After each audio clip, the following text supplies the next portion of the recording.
I recently released a video on buying CDs in the wild in 2024, and in the video I mentioned how streaming has essentially destroyed the need for physical media. These days, it's not about owning media, it's about accessing media, which most people seem to be A-okay with. And that got me thinking. Streaming services like Spotify, Apple Music, YouTube Music, and Amazon have truly killed the album listening experience as a whole. It certainly didn't start with streaming apps, let's be honest. It was file sharing sites like Napster and LimeWire. But these streaming giants really drove the final nail in the coffin when it came to sitting down and listening to an album until its completion.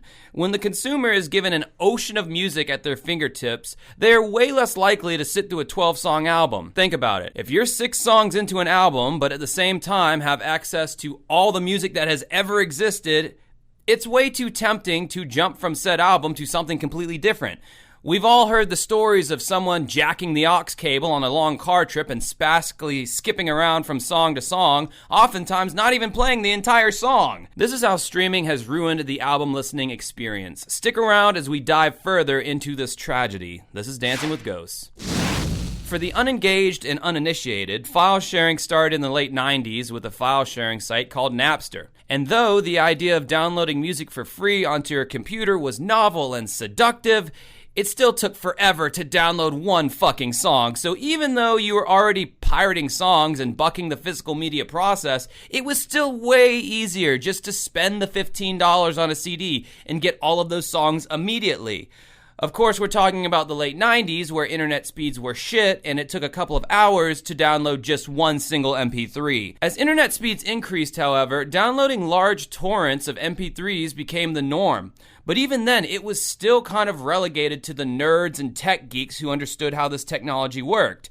Ergo, buying physical media was still very much more viable for the mainstream masses. Plus, there was really no central hub to conveniently play all of these MP3s that you just pirated, so making mix CDs was the way to go. In fact, if most of you are around the same age as me, I know many of you have witnessed these CD booklets go from having officially licensed CDs in them to these hideous blank CDRs that were comprised of a mishmash of various MP3s that were burned onto them. In fact, I have like 30-something mix CDs that I personally made that from downloading songs off my cousin's computer because his house had DSL and my house did not.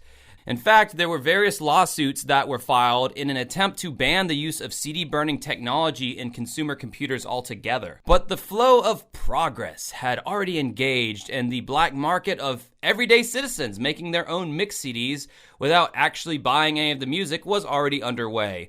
Eventually, Napster was shut down. Thank you, Lars Ulrich. Earlier this year, while completing work on a song for the movie Mission Impossible 2, we were startled to hear reports that 5 or 6 versions of our work in progress were already being played on some U.S. radio stations. We traced the source of this leak to a corporation called Napster. Additionally, we learned that all our previously recorded copyright songs were, via Napster, available for anyone around the world to download from the internet in a digital format known as MP3.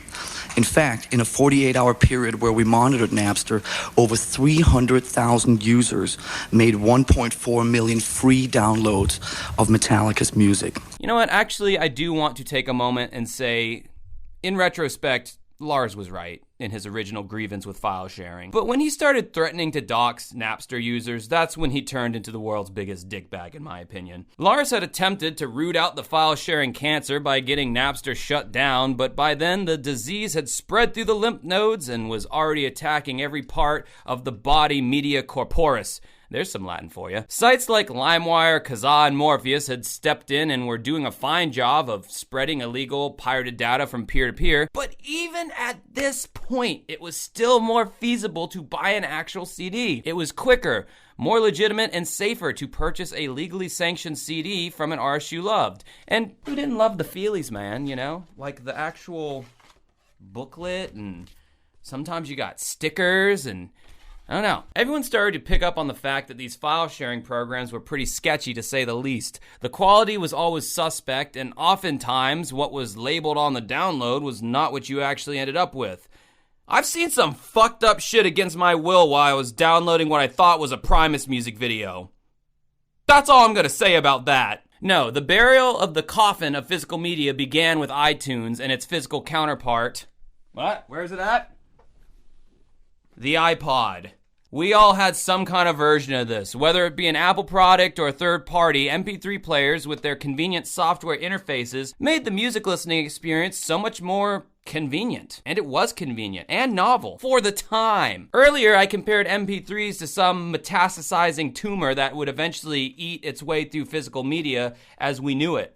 Well, consider the iPod stage 3 cancer. I'm sure you were still buying CDs. Once again, it was kind of the most convenient way to get all the music you wanted the quickest, but now it wasn't the only way.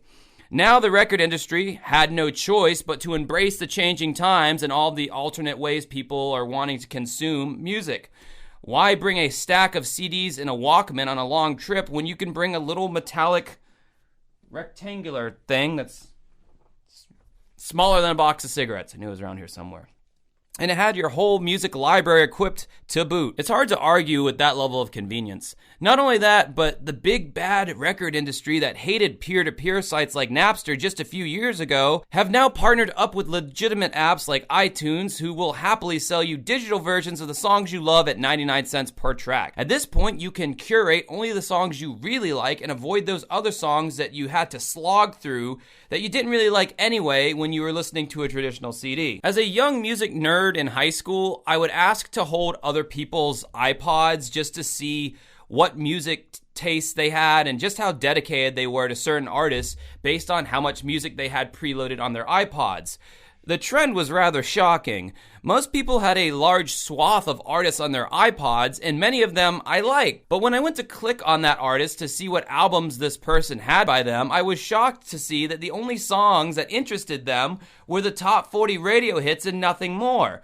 There were so many times that I would suss through my friends' iPods only to find that they only had the one song by Red Hot Chili Peppers, and it was the newest one, and it was the one that was played most on the radio. In fact, it was rare to find an iPod with a complete album at all, at least with the friends that I had. And though I was young, at 18 years old, I knew this had to be the end of an era. But even still, at this point in time, it may not have been easier to buy the physical CD like it was when Napster was the only game in town, but it was the much more reliable way. Most of our parents around the early 2000s did not trust online transactions and were hesitant about adapting to this idea of buying credits or whatever the hell method Apple made you utilize to buy music. Most people still would just buy the CD and rip it onto iTunes. I personally did this with maybe a third of my CD collection.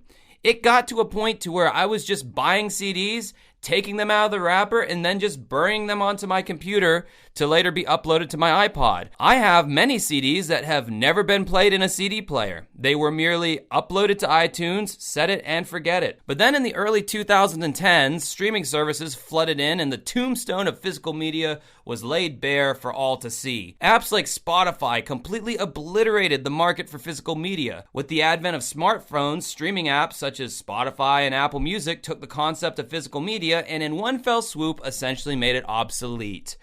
You don't need to rip a CD to your iPod anymore. You don't need to buy digital albums to collect in your digital portfolio. You don't need to own anything. Here's a platform where everything is just available. By the touch of your finger and a monthly subscription, you have access to most anything that's ever existed. And fuck carrying around a separate device that just plays music. This can all happen on the very phone you keep in your pocket. This was a no-brainer for pretty much everyone, everywhere, and eventually myself included. At some point, I really had to sit there and ask myself, why am I still buying CDs? I was on Amazon. I was going to buy this Depeche Mode CD.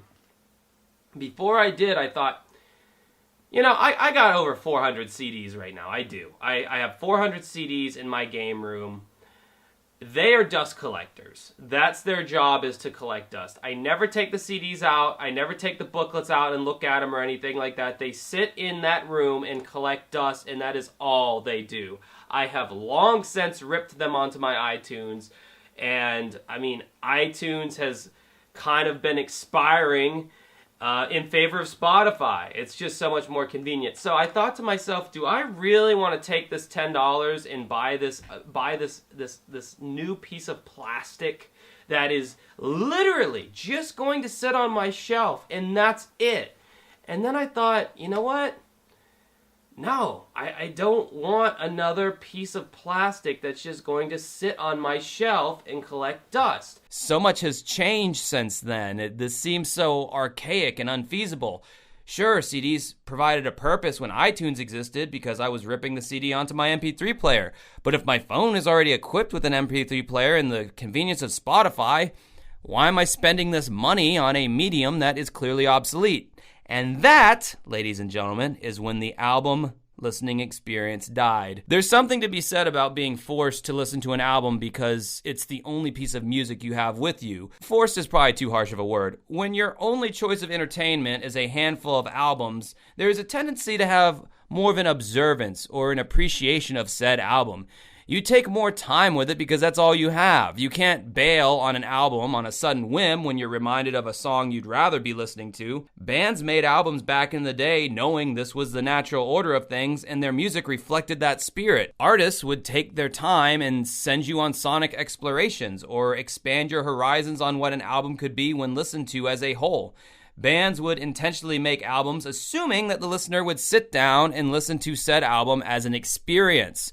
This 21st century concept of the average music listener evolving from an album-oriented consumer to essentially being their own top 48 radio DJ seems very terse and mercenary. Yet as we progress into stage 4 of the music streaming tumor, we have also seen artists conform to the norm.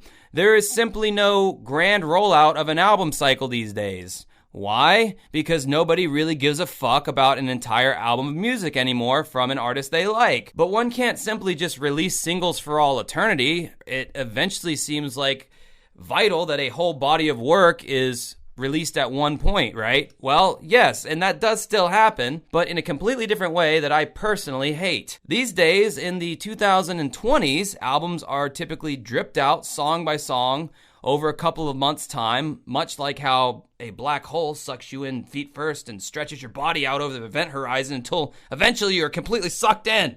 Because your feet are closer to the black hole than your head, they feel a stronger pull of gravity, enough to pull you apart. As you descend, it gets worse. The pulling gets stronger, your body squeezed thinner and straighter, until you've been reduced to a thin stream of hot plasma, gobbled up in one final slurp, never to be seen again. I fought this with my own band.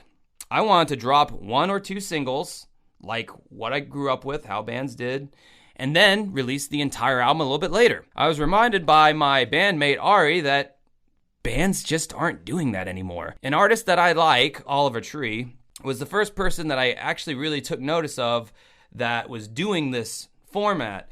He released more than half of his latest album as singles before eventually releasing the full album, at which point I thought it was super anticlimactic because I essentially heard the entire album in dribs and drabs. Dribs and drabs, people. That's the name of the game these days. There's no more 2 singles released and then you have to buy the album to hear everything else. No.